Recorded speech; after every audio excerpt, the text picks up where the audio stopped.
Bismillahirrahmanirrahim. Assalamualaikum warahmatullahi wabarakatuh. Asyhadu an la ilaha illallah, asyhadu anna Muhammadar Rasulullah. Allahumma sholli ala sayyidina Muhammad wa ala ali sayyidina Muhammad. Kama sholaita ala sayyidina Ibrahim wa ala ali sayyidina Ibrahim. Bil alamina innaka Hamidum Majid. Sebelumnya kita panjatkan dahulu doa kepada Gusti Allah Agung untuk saudara-saudara kita yang telah memberikan sholawatnya kepada channel dakwah ini, sehingga channel ini dapat dengan setia eksis hadir dalam ruang-ruang diskusi kalian semuanya dimanapun kalian berada. Tentu dengan sebuah harapan, insya Allah sholawat itu akan menjadi catatan langit amal soleh bagi mereka dan keluarganya kelak, dan insya Allah akan terbalaskan dengan balasan yang lebih baik lagi, karena memang hanya Gusti Allah Agung lah yang pandai membalas kebaikan hambanya, ya. Kemudian dari kalian semuanya yang ada di mancanegara, di dalam negeri, aku ucapkan terima kasih atas apresiasinya, ya. Semoga selalu always dan tidak pernah never. Tetaplah bertumbuh menjadi satu pribadi tangguh yang anti skip dan anti download.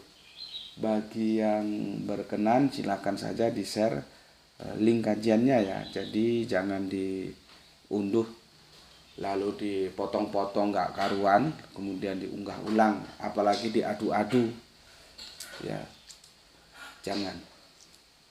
Linknya saja bila berkenan, ya, linknya saja, ya.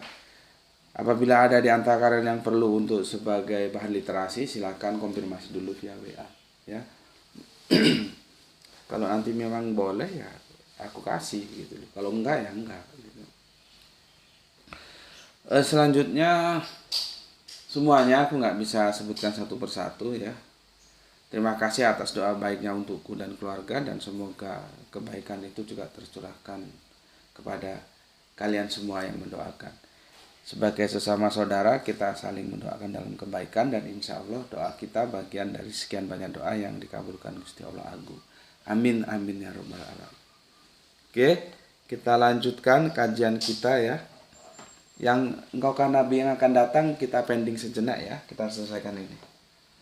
Sama satu lagi, aku punya hutang sama saudara kafir kita, ya, tentang berapa jumlah malaikat yang menemui Bunda Maryam, ya. Bismillahirrahmanirrahim.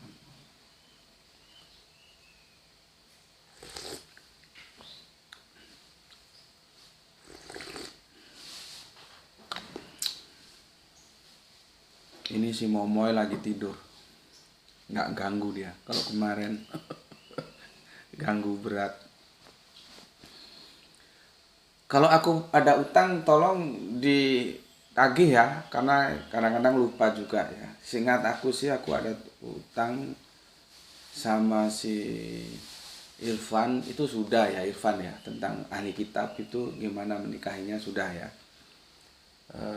Tinggal sama si siapa saudara kita yang kafir itu, ya, tentang berapa jumlah malaikat, ya, yang menemui Bunda Maryam itu belum, ya. Insya Allah setelah ini nanti kita jawab. Sebetulnya malam tahun baru kemarin kan aku mau ada kajian bersama satu komunitas gitulah, ya. Cuman karena sesuatu hal akhirnya kajian itu tidak bisa terlaksana, ya. Ada kendala. Seharusnya di kajian itu aku sudah merencanakan akan menjelaskan tentang apa yang ditanyakan saudara kafir kita, gitu loh, ya. Jadi begitu aku ngisi kajian di short nanti tinggal share gitu loh, ya. Rencananya begitu. Makanya akhirnya aku lebih dulu menjawab ini, padahal requestnya kan lebih dulu, itu ceritanya begitu. Seharusnya kan requestnya dia dulu yang aku jawab berdasarkan antrian yang masuk kan. Cuman karena kendala seperti itu akhirnya aku kesini dulu, ya. Tapi aku tetap akan memberikan jawaban untuk yang dipertanyakan itu ya, dan itu pun tentunya menjadi jawaban untuk kalian semuanya ya, karena pertanyaan teman kita itu adalah pengetahuan untuk kita juga ya. Oke. Kemarin sudah aku jelaskan di seri pertama ya. Ini dari pertanyaan saudara kafir kita. Para nabi Israel itu menyembah YHWH. Ya. Dan Kanjeng Nabi Muhammad menyembah Allah Subhanahu wa taala. Siapa yang sesat? Ya. Maka aku jawab, yang sesat itu yang menyembah Yesus. Itu sesatnya dan jauh terlempar dari ajaran yang sesungguhnya. Aku tegas loh mengatakan ya, tanpa tendang-aling-aling. Karena kajian kita ini akademis, bukan aku menghujat, menyerang, menghina. Enggak boleh begitu. Ya. Enggak boleh. Ya. Makanya ringnya ring akademis. Karena ini kita berbicara konsep teos, itu bukan konsep yang main-main. Agama itu pertama kali diperkenalkan itu konsep teosnya, bukan yang lain-lain. Nanti soal syariah itu berikutnya. Tapi hakikat mengenal teos, aku sebut teos saja lah ya. Nanti kalau aku sebut alif lam lam ha yang lain alergi. Aku sebut YHWH yang lain alergi. Aku sebut teos atau aku sebut Tuhan aja lah ya. Meskipun Tuhan kalian sudah aku jelaskan ya. Yang aku maksud Tuhan yang Tuhan besar semua, bukan yang T-nya besar, UHA-nya kecil, bukan ya. Pengenalan akan siapa Tuhan itu bagian seutama-utamanya dalam sebuah teologi, sebuah keberagamaan. Gitu loh ya. Maka di sini aku nggak boleh remang-remang, harus jelas mengatakan yang menyembah Yesus itu sesat. Sesat-sesat-sesatnya jauh terlempar dari apa yang diajarkan Bapak Abraham. Berikut para nabi-nabi berikutnya, sampai nanti ke Kanjeng Nabi Musa, sampai nanti ke Kanjeng Nabi Isa ya, yang disebut oleh saudara kafir kita adalah para nabi Israel ya. Terus nanti Kanjeng Nabi Muhammad nabi Arab, gitulah ya, gampangannya supaya kalian bisa terima ya. Itu menyembah YHWH dan menyembah Allah, bukan menyembah Yesus. Makanya aku bilang sangat-sangat tidak alkitabiah kalau ada yang mengatakan bahwa Yesus itu sesembahan. Sementara diksi sembah harus kalian pahami apa itu proskweno dan lateru. Beda-beda. Sama dengan torik. Apa itu torik? Apa itu sirot? Apa itu syabil? Itu kalau diterjemahkan jadi satu, jalan. Tapi torik itu jalan yang bagaimana, sirot itu jalan yang bagaimana, syabil itu jalan yang bagaimana. Itu tidak sama. Sama dengan di sini nanti kalau kamu baca di Perjanjian Baru ada proskweno, ada lateru. Ini diterjemahkan cuma menjadi sembah. Tapi menyembah yang bagaimana ini beda-beda ini. Cuman masalahnya kita terjebak oleh konsumsi terjemahan. Gitu. Ya. Itulah sekali lagi aku bilang ya, berulang-ulang kali. Terjemahan kitab suci itu bukan kitab suci. Jadi kalau Anda memegang terjemahan Anda bukan berarti memegang kitab suci. Terjemahan itu mau 1000 kali direvisi juga boleh namanya terjemahan. Itu kan upaya orang mengkonversi ya. Kemarin kita sudah bicara tentang konversi ya. Dan ternyata tidak benar 25 Desember itu. Dikonversi dari mana saja nggak benar itu. Cuman sebagai terapan sosial ya kita hormati mereka yang mengatakan 25 Desember itu hari kelahiran Yesus Kristus. Ya, itu sudah kita bahas. Itu kan konversi.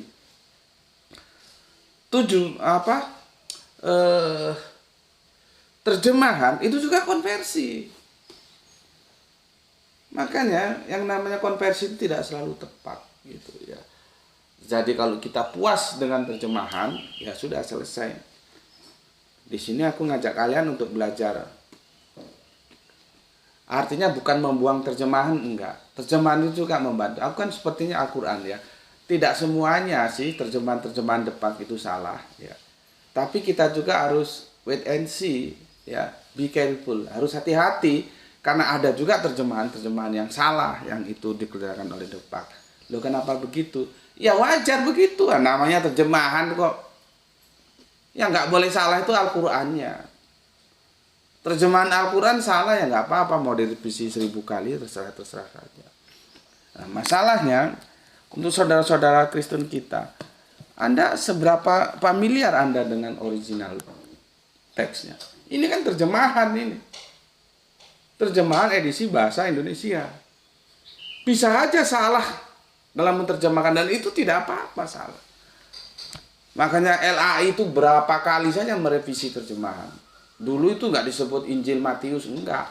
Injil karangan Matius. Karena memang seharusnya begitu.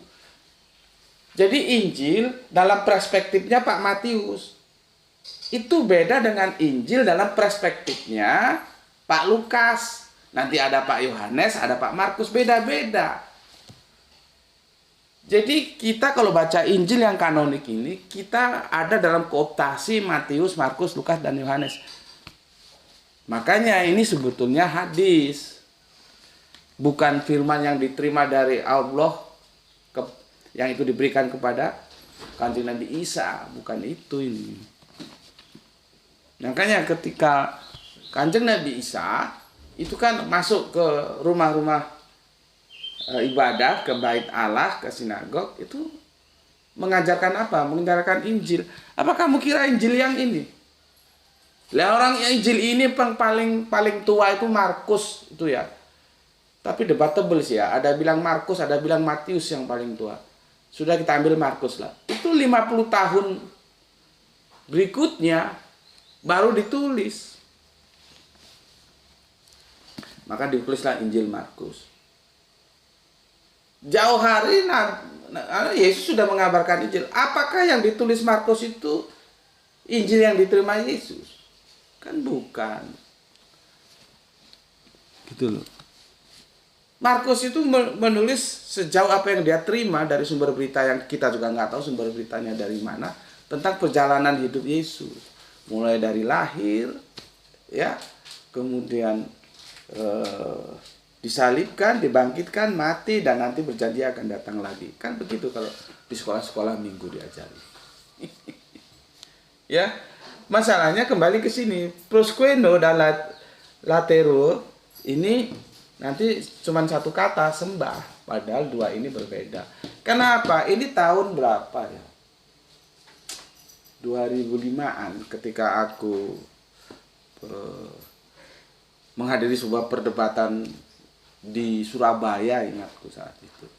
Salah satu narasumber mengatakan, Yesus itu Allah karena apa? Dia disembah. Lah. Mama gue juga, bapak gue juga kalau Idul Fitri gue sembah. Jadi sungkem itu sebetulnya sama dengan menyembah. Tapi menyembah seperti apa? Apakah dalam otak-otak orang Jawa bapak mamanya terus jadi Allah? Kan enggak. Itu sembah penghormatan, bukan sembah peribadatan. Sama dengan Pak Paulus berkunjung ke daerah mana sampai mukanya itu menyentuh tanah. Jadi dia melakukan apa yang dideskripsikan dalam perjanjian lama itu kan. Kalau kita baca mereka-mereka itu sujud terhadap sosok-sosok yang memang pantas untuk mereka hormati kan. Seperti raja misalkan gitu ya. Itu sampai sujud menyentuh tanah. Itu tetap diaplikasikan oleh Pak Paus dari saudara kita Kristen Katolik. Kalau Kristen Protestan sudah nggak memelihara itu lagi. Nah, jadi kalau kita tahu ya, cuman kan pada waktu itu aku bukan menjadi narasumber ya, jadi kan ya nggak enak. Aku jadi penonton yang nonton aja. Ya, nonton aja. Coba kalau misalkan jadi narasumber ya, dan kami belum bermain-main ke sini dulu. Kalau sekarang dia bilang, oh salah satu bukti bahwa Yesus itu Allah, dia disembah. Nah, disembah. Tinggal kita ngomong, Pak, coba dibuka, Pak. Itu disembah pakai proskeno atau leturo? Sama dengan jalan. Sirat itu jalan, tapi jangan ada dalam otakmu jalan Diponegoro, jalan Bunga Mawar, jalan apalagi jalan Merpati. Bukan itu. Ya. Itu seperti itu loh. Yesus bilang, ya. Yesus kan bilang, dia itu kan jalan. Tidak ada yang sampai kepada Bapa kalau tidak melalui aku. Nah, nanti di situ kita lihat. Ya. Karena aku harus memisahkan antara Allah dan Bapa dulu. Nanti kita masuk ke sini.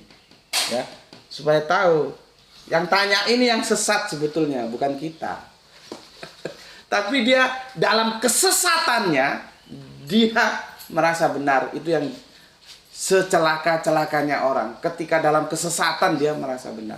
Karena apa? Tidak taat Alkitab.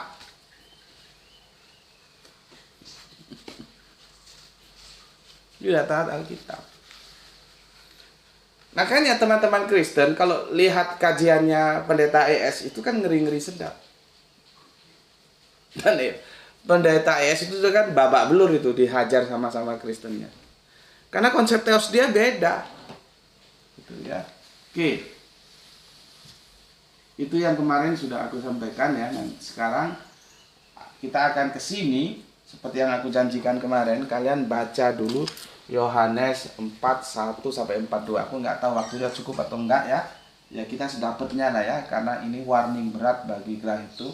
Dia dikasih waktu 3 bulan ini, jangan sampai ada bolos, ada telat sekolah. Semoga dia bisa nanti masuk universitas tanpa biaya. Kalau masuk pakai biaya lagi yang jalur mandiri itu nggak tahu duit dari Hong Kong apa. Paling murah itu aku tanya 60 juta. Itu paling murah. Lah duit dari Hong Kong 60 juta. Kalau aku ada 60 juta kan lebih baik fokus bikin rumah dulu. Makanya dia semoga bisa lulus lewat jalur yang tes itu yang biasa itu. Bismillahirrahmanirrahim.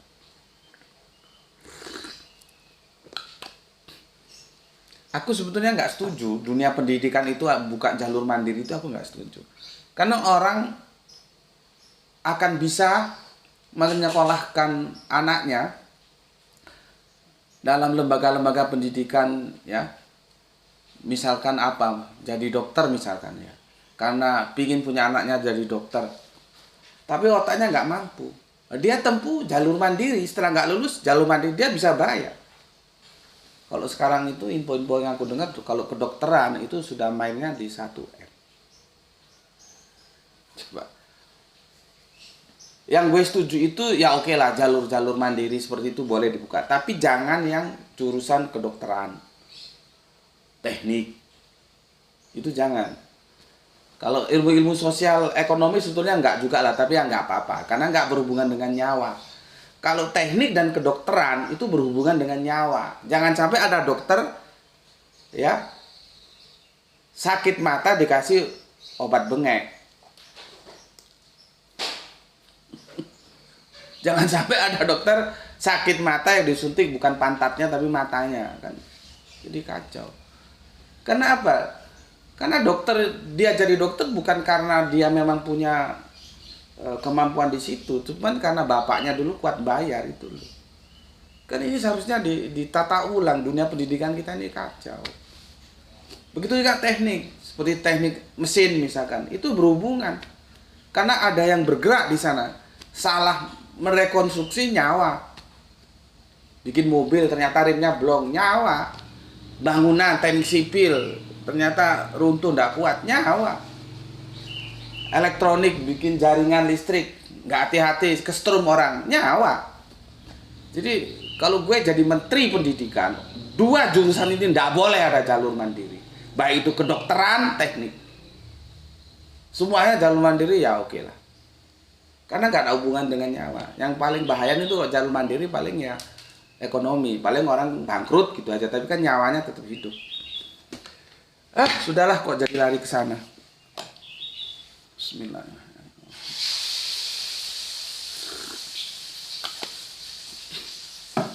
Oke, sebelum aku jelaskan, aku bacakan komen yang masuk dari kalian supaya aku tidak punya hutang lagi sebagai bentuk penghormatanku kepada kalian semuanya ya. Ini ada siapa ini? Denny Riberu, ini saudara kafir kita ya dari Kristen. Pendapat pribadi saya untuk memahami isi Al-Quran dan Alkitab, jika dikaji lebih dalam, apa yang disampaikan dalam Al-Quran hanyalah klaim teologis dengan motif tertentu. Ya tidak apa-apa, karena dia sudah membatasi, itu namanya constraint. Pendapat pribadi saya, itu orang lain nggak boleh mengganggu gugat. Orang itu pendapat pribadi dia, gitu ya.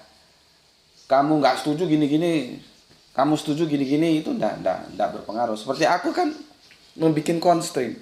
Constraintnya ini adalah dunia akademik. Jadi aku nggak bisa dituntut dalam perspektif hukum. Ini dunia belajar, bukan dunia sosial yang ada di lapangan. Kecuali di lapangan ya, misalkan mau ketemu orang mau ke gereja, kemana kamu ke gereja? Oh kafir kamu, sesat kamu. Kalau kafir sih nggak masalah sebetulnya. Cuman yang ngapain juga, memang dia sudah jelas-jelas menutup kan, ya sudah. Itu nggak boleh. Ya kalau ada saudara kita, mau kemana mas? Ke gereja. Oh monggo silahkan. Gitu. Karena itu bukan ringnya. Ringnya itu bukan ring tempat bertinju, itu kan ring. Ringnya bukan ring akademis. Gitu. Nggak boleh kita mengatakan, oh kamu itu sesat, kamu itu ya nggak boleh. Itu pilihan dia. Itu ada constraint. Kalau dalam bahasa kami waktu kuliah itu menyusun skripsi, disertasi, itu kan ada constraintnya, ada batasan. Nah ini dia sudah membatasi ya pendapat pribadi saya untuk memahami isi Al-Quran dan Alkitab ya. Jika dikaji lebih dalam, apa yang disampaikan dalam Al-Quran hanyalah klaim teologis dan motif tertentu. Nah, itu pendapat pribadi dia, ya sudah biarin saja ya. Orang itu pendapat pribadi dia kok. Yang jadi masalah kan dia menyusun pendapat pribadinya itu sebetulnya tidak perlu di publik ya. Orang itu pendapat pribadi dia, dan orang kan nggak tanya. Kecuali orang tanya, dia orang nggak tanya kok. Untuk apa? Kamu kan nggak tanya sama aku pilihanku siapa, apa 01, 02, 03. Untuk apa juga aku omongkan gitu. Karena itu pribadi ya, pribadi. Masa sih lu mau ngomong agama lu kepada orang-orang lain nggak tanya loh. Kecuali tanya, Pak maaf ke gereja atau ke masjid? Saya ke masjid. Oh kalau masjid sana Pak. Oh saya ke gereja. Oh kalau gereja sebelah sana Pak. Terus ada orang nggak tanya, terus lu gue ini masjid loh, gue ini gereja loh. Itu orang geblek.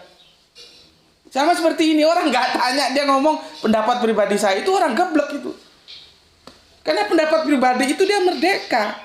Orang nggak boleh komplain karena sudah dibatasi konsep pendapat pribadi. Seperti gue nulis buku ya, itu banyak buku-buku supaya itu tidak jadi masalah. Misalkan buku Toriko ya, itu dibatasi begini konsepnya, untuk kalangan sendiri.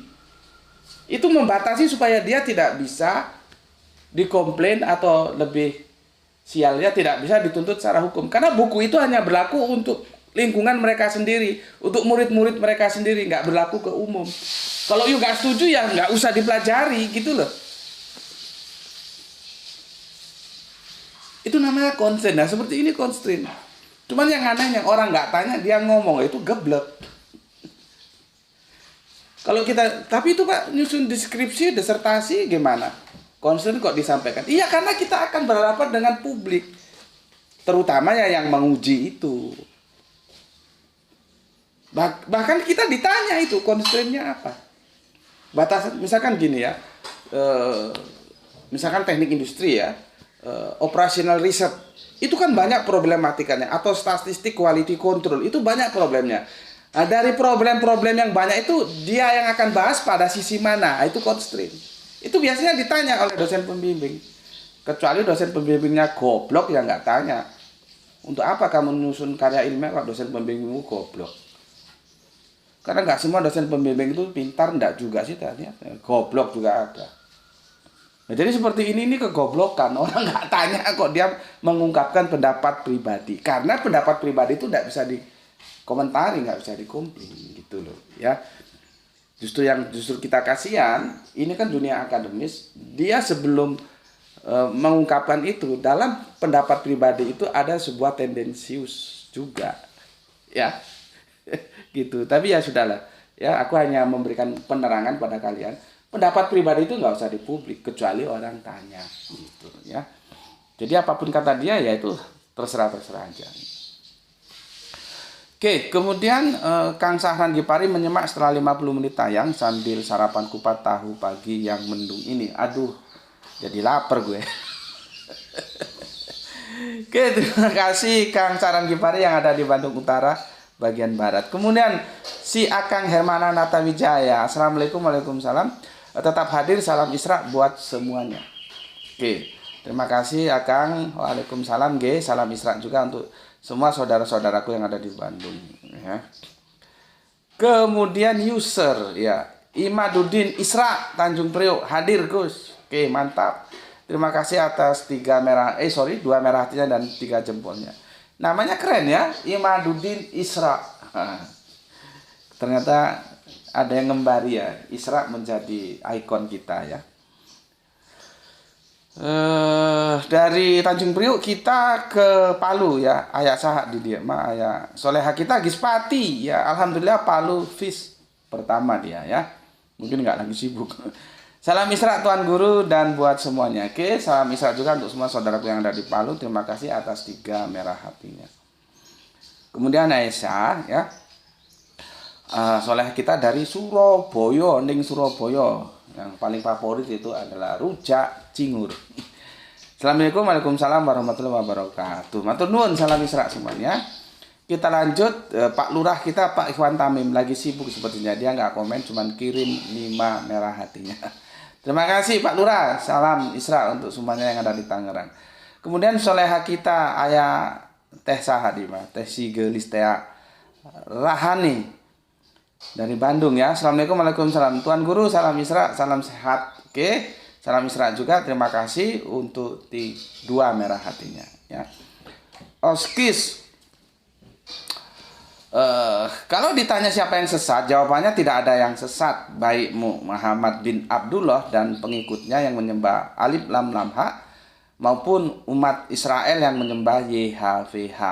Karena YHWH dan Alif Lam Lam Ha merujuk kepada sesembahan yang sama. Mantap.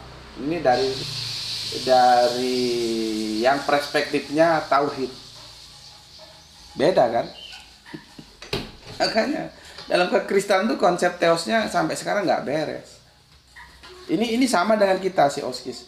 Jadi dalam konsep teos antara Islam dan Kristen tauhid dan saksi Yehova, kalau Mormon dalam tanda kutip, itu sudah nggak perlu didialogkan. Ngapain lagi didialogkan? Karena sudah ketemu.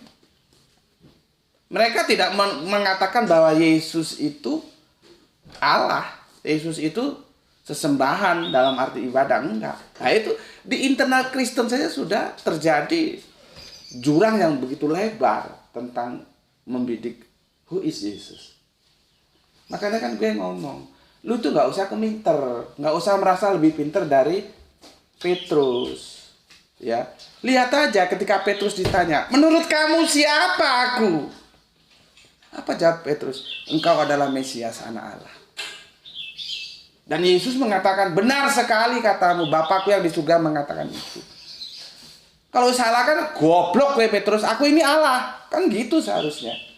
Tapi kan nggak begitu. Nah, ini ada orang yang baru lahir kemarin sore, mau mengalahkan Petrus yang hidup berinteraksi bersama Yesus. Kalau Yesus itu Allah kan dia mesti ngomong Yesus itu Allah. Orang ketemu muka kok.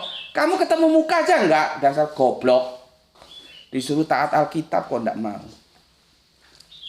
Jadi benar apa yang dikatakan Oskis ya. Yang menyembah YHWH, yang menyembah Allah itu tidak sesat. Ya. Kalau pada dasarnya di sini tidak ada yang sesat, tapi Jangan lupa, dia itu membidik kemana. Narasi ini mau kemana, kita tahu. Artinya, jawaban dari Oskis bahwa tidak ada yang sesat. Siapa yang sesat? Tidak ada yang sesat. Itu bisa juga dijawab begitu. Tapi siapa yang sesat? Yang menyembah Yesus yang disesat. Karena apa? Ini logika kalimatnya, ini datang dari mereka yang menjadikan Yesus itu sesembahan. Ya, jadi ada dua jawaban yang bisa diberikan seperti Oskis itu bagus, tidak ada yang sesat. Karena YHWH itu adalah alif lam lam ha itu. Sama dengan Yesus Kristus itu adalah Yeshua HaMashiach. Kok itu para pemuka-pemuka saudara Kristen kita kok nggak berpikir ya?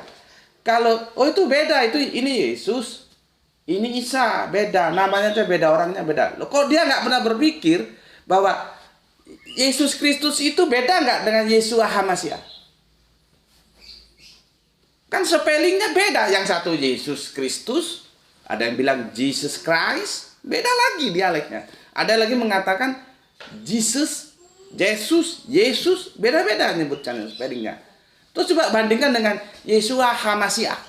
Beda nggak? Beda. Loh kok nggak ngomong Yeshua HaMashiach itu bukan Yesus Kristus, gitu loh. Kalau pikirnya nalarnya itu linier berpikirnya, tidak standar ganda. Berpikir linier itu begitu. Orang eksak itu pikirannya linier dia. Tidak berpijak di dua kaki. Ya. Oke. Terima kasih Oskis. Ngopi dulu gue.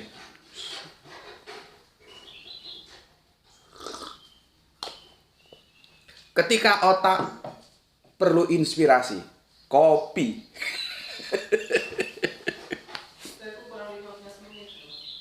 Waduh, itu kurang 15 menit ini. Aku kebut di sini dulu ya. Wong Solo ya. Samidi. Oke, terima kasih Kang Mas. Kemudian Kang Wahyudi ya. Assalamualaikum Gus. Yang sesat itu yang menyembah manusia, dan ini 100% sesat, pol dan ahli neraka selamanya. Segeralah bertobat mumpung masih diberi kesempatan hidup. Salam Isra. Oke, salam Isra untuk Yudi. Kemudian Lahkar Gua Selarong. Terus yang nyembah menungso mlebu nabi ngendi? Maksudnya yang menyembah manusia itu loh, ikut nabi yang mana? Apa ada nabi menyembah manusia gitu? Ini bahasa Jawa ya. Kemudian Kang Aljus dari Nganjuk like ke 8G matur nuwun. Kang Samidi Isra, salam Gus, salam Isra untukmu saudaraku. Laskar Gua Selarong, sampean pilih ngaji ke Gus Beti apa ke Pak Subandi? Nah, itu jawaban itu. Yang belum mengerti siapa Yesus, siapa Isa, siapa Yahweh, siapa Alif Lam Lam itu, siapa Gus Beti, siapa Subandi. Matur nuwun Kang Mas Gua Selarong. Kang Irfan ya. YHWH beda dengan Allah tapi diakui sama dengan Yesus. Loh, kok tidak konsisten? Kalau mau membedakan dengan Allah, bedakan juga dengan Yesus. Masih menyimak dari Bandara Juanda. Mantap. Ini juragan kita yang punya objek bendungan ya. Makanya itu gue bilang, kekonsistenan itu diperlukan dalam mengkaji sesuatu. Jadi tidak standar ganda dia. Kalau mau dipisahkan, ya pisahkan semua. Kemudian ison do lai sirai do sopar sirai sen dia do lai dia jabum sopar sirait ya, ini marganya sirait, namanya sopar ya. Saya menemukan surat Al-Baqarah ayat 78. Ini ayat kebencian kepada Yahudi, atau jujur saja jumlah Yahudi itu hanya 20 juta jiwa, sedang Islam 1,6 miliar. Soal pemahaman keagamaan mereka jauh lebih hebat loh, di mana anak-anak mereka butuh waktu 7 tahun belajar Tenak dan Talmud. Ayat ini terbalik sepertinya, ditujukan kepada semua pemeluk agama secara khusus Islam, karena di Indonesia saja Pak Subandi lebih tahu baca Al-Quran saja mungkin, tapi pemahamannya ya, tanda tanya gitu. Gue nggak tahu apa yang mau dibidik dalam komentar ini, tapi setidaknya gue sudah apresiasi dan mau lihat ya kodang tuh mena sudah ate sirait ate sian dia do song dokon ma tu au dia do jabu mu ate mulai ate. Sorry gue kagak tahu mau dibidik yang mana ya, karena bias, jadi setidaknya gue sudah baca gitu. Oke. Bener ya.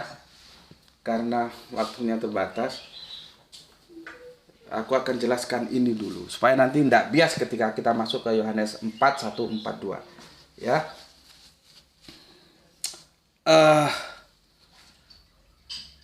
Matius 7:21 ya.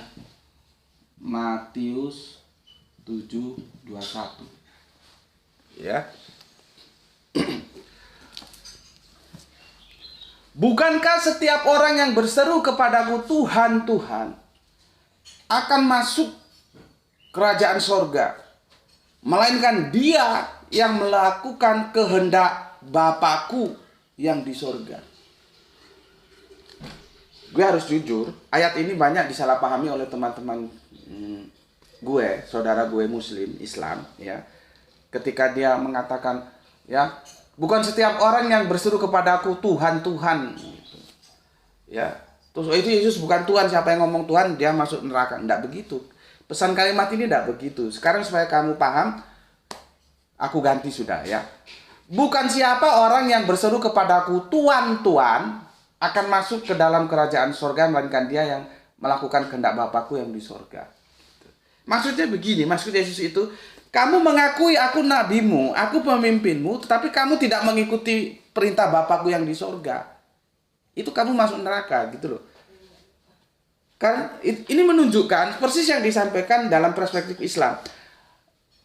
Alif lam lam ha dan para nabinya itu nggak bisa dibedakan. Begitu juga kalau dalam perspektif Islam, alif lam lam ha Allah dan Kanjeng Nabi Muhammad itu nggak bisa dipisahkan. Nanti kita kaji ya, tolong ingatkan aku ya, ini berhutang lagi aku sama kalian. Tolong ingatkan, karena kafir-kafir Arab bajingan dulu itu Allahnya dia mau, itu sebaliknya. Tapi nabinya tidak mau, itu nggak boleh. Muhammad itu bin Abdullah mereka telah tidak mau, karena dia Muhammad Rasulullah. Kalau Muhammad bin Abdullah nggak masalah. Tapi Allahnya mereka terima, nggak boleh. Ya ini sebaliknya, ya nabinya diterima, bapaknya ditolak, nggak boleh. Itu dua paket, itu satu paket. Allah dan Nabi sama-sama diterima, gitu. Nah, maka Yesus memberikan kritik. Maksudnya gini, percuma kamu itu ngomong aku ini Tuhanmu, tapi kamu tidak melakukan kehendak Bapakku yang di surga. Gitu loh ya. Bukan berarti, itu Yesus bukan Tuhan. Ya Yesus Tuhan, cuman Tuhan yang bagaimana? Kan Tuhan sama dengan Tuhan. Kalau yang sudah ngaji di sini ngerti lah itu ya. Videonya sudah ada 3 tahun lalu ya. Yang aku mau jelaskan di sini adalah Bapakku. Bapakku. Ini besar ini punya di sini. Ya, dia besar ini, ya. Oke, sekarang Matius 10:32.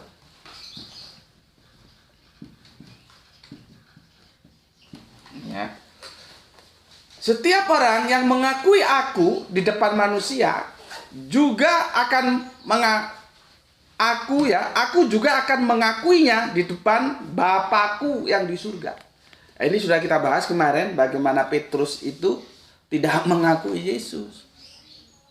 Petrus itu tidak mengakui Yesus, dia kena ini dia. Dia tidak akan diakui di depan Bapakku di surga nanti. Karena dia menyangkal Yesus. Gitu loh. Ya.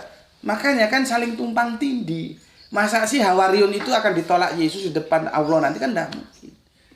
Catatan-catatan itu diintervensi oleh si pengarang cerita itu. Gitu. Ya. Lihat catatannya berapa kali berkokok, itu kan nggak kompak. Tapi sudahlah, itu sudah kita kaji kemarin ya. Yang aku mau jelaskan di sini, setiap orang yang mengakui aku di depan manusia, aku juga akan mengakuinya di depan Bapakku yang di surga. Kalau yang menyangkal aku, ya akan aku sangkal di depan Bapakku di surga. Ini kan kalimatnya retorik gitu ya. Di sini ada lagi Bapakku. Ya. Oke. Ini sudah mau berangkat gerak itu ya. Ini bekal untuk nanti aku menjelaskan ini. Ini ya. Ini kesini ya. Ini nanti bekal aku menjelaskan ini. Kamu harus tahu dulu ya. Di sini ada 2 person. Ada Bapak, ada aku. ada Bapa, ada aku. Ya. Siapa yang dipanggil Bapa itu? Siapa aku? Jadi jangan nanti kamu ngomong Bapa itu ya aku itu ya Bapa. Itu geblak namanya. Ini dua person yang berbeda. Maka inilah Yesus. Inilah YHWH. Inilah alif lam H. Jadi berbeda. Ya. Enggak itu? Coba lihat ini, sini keluar cepat. Ini nampak enggak ini di sini? Tulisan Bapak ini. Jadi yang dianggap yang dibilang Bapak itu sama Yesus itu ini loh. Nampak? YHWH itu alif lam H. Ku itu Yesus itu sendiri. Jadi artinya Yesus itu bukan alif lam H, bukan YHWH. Nah, ini nanti supaya kamu ngerti ketika aku menjelaskan Yohanes 4:1 sampai 4:2 ini. Ya, artinya Bapa itu personal tersendiri, Yesus juga personal tersendiri. Nah, nanti kita lihat siapa yang disembah nanti ya. Oke. Sampai di sini dulu ya. Ini Gra itu segera berangkat sekolah, jangan sampai dia terlambat nanti ya. Pesan aku, jaga Allah, jaga Kanjeng Nabi, jaga Al-Quran, jaga sholatmu dalam bingkai keindahan iman Islammu, tapi tetaplah memberi hormat kepada saudara kita yang memilih jalan lain karena mereka saudara kita ya. Semoga yang belajar dan yang mengajar mendapatkan keberuntungan, 1 rezeki yang barokah, 2 kesehatan yang prima ya. Oke, matur nuwun sudah mengalokasikan waktunya belajar bareng Gus Betik di channel ini ya. Salam Isra, Islam rasional, alhamdulillahirabbil alamin.